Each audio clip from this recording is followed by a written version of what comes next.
Ya, kembali lagi di Apa Kabar Indonesia Pagi, dan kita tahu bahwa kemarin dalam Koalisi Indonesia Bersatu, Ketua Umum Partai Golkar ini Erlangga Hartarto sudah menyatakan bahwa Koalisi Indonesia Bersatu ini bukan untuk mengusung Gubernur Jawa Barat, Gubernur Jawa Tengah ya? maksud kami Gubernur Jawa Tengah Ganjar Pranowo pada Pilpres 2024. Koalisi ini dibentuk oleh 3 partai politik, yaitu Golkar, PAN, dan juga P3. Ganjar bukan dari 3 partai ini, jadi itu sudah jelas bukan dari Golkar maupun dari P3 dan juga dari PAN. Itu yang dinyatakan oleh Erlangga Hartarto. Jadi cukup jelas Erlangga membantah anggapan bahwa Koalisi Indonesia Bersatu untuk kepentingan Ganjar Pranowo di Pilpres 2024. Oke, nah ini lagi-lagi langsung nampaknya setiap manuver nih responnya begitu cepat ya dari para politisi kita di tanah air. Nah, kita akan menyambung perbincangan mengenai hal ini bersama Mas Khairul Umam juga, pengamat politik dari Universitas Paramadina. Mas Umam, ini gimana nih kedatangan Projo ke pertemuan-pertemuan yang kemudian digelar KIB, tapi kemudian KIB juga sudah menyatakan kalau ini bukan bentuk dukungan terhadap Gubernur Jawa Tengah Ganjar Pranowo yang nampaknya disenggol-senggol nih, apakah akan jadi calon yang didukung oleh Projo gitu. Ya, di level ini saya pikir yang disampaikan oleh Pak Erlangga Hartarto itu kemudian seolah ingin mengaburkan agenda politik yang coba untuk didorong. Karena kalau misal memang tidak ada kepemimpinan yang clear, siapa yang akan diusung, siapa tokoh yang sekiranya politically marketable dalam konteks kontestasi di Pilpres atau pemilu di 2024 mendatang, maka sebenarnya ini tidak ada center of gravity. Siapa yang kemudian akan diusung? Nah, kalau misal kemudian itu tidak ada, maka kemudian ini akan membuat pertanyaan besar. Ini sebenarnya arahnya kemana? Nah, terkait dengan konteks kehadiran Projo, sebenarnya ini pertama mengkonfirmasi bahwa sudah mulai ada faksionalisme dan perpecahan di lingkup internal koalisi pemerintahan saat ini. Oke. Nah, artinya dalam konteks ini kita melihat ada perbedaan cara pandang antara misalnya PDIP, Bu Megawati dan juga sejumlah elit PDIP dalam memproyeksikan kepemimpinan nasional pasca Presiden Jokowi di 2024 nanti dibandingkan dengan elemen-elemen yang ada di KIB, Koalisi Indonesia Bersatu. Nah, oleh karena itu ini kemudian mengindikasikan ada cara pandang yang berbeda antara Presiden Jokowi dengan PDIP itu sendiri. Nah, kalau misal kemudian kita melihat, kita cermati, memang arahnya kehadiran Projo dan lain sebagainya yang kemarin juga dalam acara mereka dikonfirmasi. Nama, suara yang diusung, salah satunya adalah Pak Ganjar Pranowo.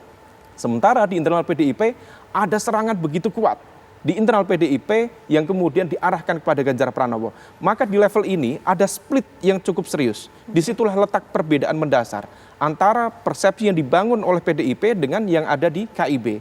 Nah, inilah yang kemudian membuat kita menjadi menerka-nerka ini arahnya kemana. Dan most likely kalau misal kita lihat perkembangan selanjutnya, kehadiran Projo dan juga manuver dari KIB ini adalah representasi dari boneka politik istana. Dalam konteks ini adalah Pak Presiden Jokowi.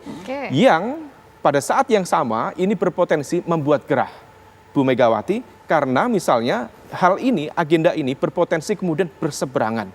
Dan kemudian tidak sesuai dengan apa yang dipersepsikan oleh teman-teman PDIP. Nah, oleh karena itu ini menjadi sebuah tantangan serius. Apakah PDIP mampu mengantisipasi agar manuver-manuver politik dari kawan seiring ini, kawan sejalan ini, kemudian apakah mereka mau menikung di persimpangan menuju 2024 mendatang? Mas Umam, tapi kalau melihat antisipasi apa yang perlu dilakukan, apakah memang dengan segera mengumumkan cawapres yang diusung agar meredam begitu polemik yang ada di internal PDIP sendiri? Saya pikir teman-teman di KIB mencoba untuk menunggu apa sebenarnya arah dan juga keputusan dari PDIP sendiri. Terkait dengan konteks ini adalah Pak Ganjar Pranowo. Nah, apakah kemudian akan didorong ke sana ataukah tidak? Karena ada perbedaan persepsi yang sangat signifikan di situ. Sementara di sisi yang lain, KIB mencoba untuk menawarkan Pak Ganjar. Nah, oleh karena itu yang tadi saya sebutkan, langkah dari sejumlah elemen di KIB kemudian membuat gusar teman-teman di PDIP. Dan itu kemudian nanti akan diarahkan misalnya ada upaya untuk kita lihat apakah kemudian informasi ini valid atau tidak. tetapi upaya kemudian untuk mendegradasi, mendelegitimasi dari mesin politik yang ada di sekitar KIB, bukan KIB itu sendiri, tetapi ada elemen-elemen di sekitar KIB yang kemudian dikaitkan dengan konteks investasi besar dari sebuah kekuatan besar. Partai politik juga? Elemen-elemennya adalah ada di sekitar partai politik dan juga elemen-elemen yang kita sebut mungkin oligarki yang juga berpengaruh di dalam kontestasi di internal KIB. Ini konon akan diarahkan dalam bentuk pansus yang kemudian ya kita lihat terkait dengan BUMN. Apakah ini kemudian akan menyenggol kanan ke kiri? Panjang gitu ya, kegerahannya berbuntut panjang. Ya, saya pikir ini kemudian akan menjadi sebuah test case. Apakah kemudian serangan ini akan dilakukan misalnya oleh teman-teman yang merasa gerah, kalau misalnya iya, maka ini mengkonfirmasi ada split yang cukup serius di internal koalisi pemerintahan saat ini antara kubu PDIP dengan kubu di luar PDIP yang memiliki proyeksi berbeda pasca Jokowi mendatang. Nampaknya Mas Arief nih sudah mau merespon nih ya, karena apakah gerah atau enggak nih PDIP, tapi kita masih menunggu kehadiran dari Mas Budi Ari, Ketua Umum DPP Projo nanti untuk bergabung. Tapi Mas Arief, emang sebenarnya peran Projo ini sampai sekuat apa sih, perlu untuk dikhawatirkan tidak oleh PDI? Itulah enaknya jadi pengamat kayak Mas Khoirul. Ya. Bisa ngomong panjang kali lebar sama dengan luas. Nah, jadi hubungan Bu Mega dengan Pak Jokowi baik-baik saja. Kalau dulu Pak Jokowi sering mengatakan aku rapopo, sekarang kami katakan kami rapopo. Tidak ada masalah apapun, ya. Bahkan justru semakin baik. Nah, bagaimana hubungan PDI Perjuangan dengan partai-partai yang lain, termasuk yang di dalam KIB, juga tidak ada masalah. Kalau KIB sejak awal sudah menginisiasi untuk memulai satu koalisi yang insya Allah permanen, ya, untuk bersiap diri menuju pemilu 2024 baik-baik saja, ya. Dan bagi kita tidak ada masalah, sebab kami semua menyadari, menurut hemat saya adalah semua partai koalisi Presiden Jokowi menyadari bahwa tugas utamanya hari ini, ya, mulai sejak terpilih Pak Jokowi sampai dengan nanti akhir masa jabatannya harus dikawal bersama-sama. Nah, soal kontestasi pada pemilu 2024, pileg saling bersaing untuk menuju kemenangan di dalam pileg dan juga soal pilpres, itu juga soal yang biasa saja. Mekanisme kita di dalam demokrasi kita melalui pemilihan umum jelas memang akan menghantarkan seluruh partai politik. Ada yang menang, nanti ada yang agak menang, ada yang kalah, sesuatu yang biasa saja. Nah, yang penting adalah bahwa semuanya dilakukan dalam satu tujuan yang sama, ya, kecintaannya kepada Republik yang kita cintai ini. Dan kemudian yang berikutnya adalah kalau manuver-manuver politik itu dilakukan, itu juga bagian dari strategi partai. Nah, PDI Perjuangan tidak akan hanyut terseret, tergerus oleh arus. Ya, bahkan itu sudah diingatkan oleh Bu Mega, Ketua Umum, bahwa kami harus berkonsolidasi habis-habisan. Kami harus bekerja keras untuk membela rakyat, untuk mengawal pemerintahan ini, untuk menguatkan kelembagaan partai. Semuanya tujuannya juga muaranya pada pemilu 2024. Nah, terhadap Projo, kalau tadi ditanyakan apakah kita gerah, enggak juga, biasa-biasa saja. Ya, Projo kan relawan, malah kita doakan, kita dorong kalau jadi partai saja, ya, kalau mau jadi partai, jadi enak gitu loh.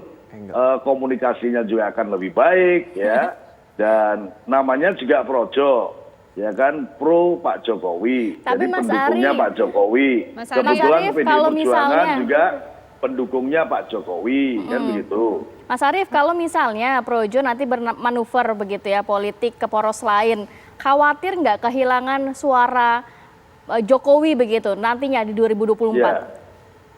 Loh, Pak Jokowi kan sudah tidak calon presiden lagi. Ya. Dalam arti pendukungnya tidak mendukung ke PDIP lagi begitu, Mas Arief? Loh, kami ini bekerja untuk menguatkan dukungan partai, ya. Partai itu diatur oleh konstitusinya. Di dalam konstitusi partai ada struktur partai, ada badan-badan partai, ada sayap-sayap partai, ada komunitas juang partai. Nah, Projo tempatnya di mana dalam keluarga besar PDI Perjuangan? Saya juga tidak ngerti karena mereka relawan. Ya, kecuali Mas Arief, pro PDI Mas Arief. Perjuangan dan Pak Jokowi lah, itu lain lagi. Nah, Mas Arief, berarti agenda-agenda Ya. projo selama ini juga tidak di-share ya ke PDIP. Nah, ini kita pengen tahu emang komunikasinya antara PDIP dan projo ini selama ini gimana, Mas? Loh, menurut kami baik-baik saja. Oke. Ya, kita merasa komunikasinya biasa-biasa saja. Ya, kalau kemudian projo sebagai relawan, ya bermanuver sendiri kan partai nggak bisa melarang. Kecuali projo bagian dari keluarga besar PDI Perjuangan yang diatur oleh konstitusi partai kami. Lah, itu baru ada disiplin, itu baru ada sanksi, itu baru ada peringatan, itu baru ada